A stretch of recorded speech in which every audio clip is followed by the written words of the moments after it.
Pred 30 rokmi sme spolu s mojím otcom založili vinárskú firmu. V súčasnosti obhospodarujeme 10 hektárov vinohradov, v ktorých hlavná nosná odroda je veľtlín zelený. Z veľtlínu zeleného sa snažíme vyrobiť čo najkvalitnejšie vína. Svedčí o tom aj množstvo ocenení, ktoré sme dostali hlavne na zahraničných súťažiach. V súčasnej dobe sme začali výrobu aj sektov, ktoré vyrábame klasickou metódou.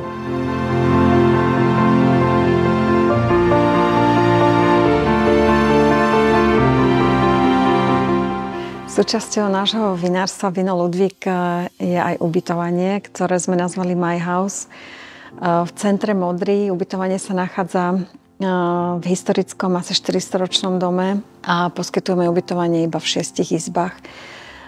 Je netradičné, nie je to typické hotelové ubytovanie, ale o to zaujímavejšie. Radi vás privítame v My House Modre. Tešíme sa na vás.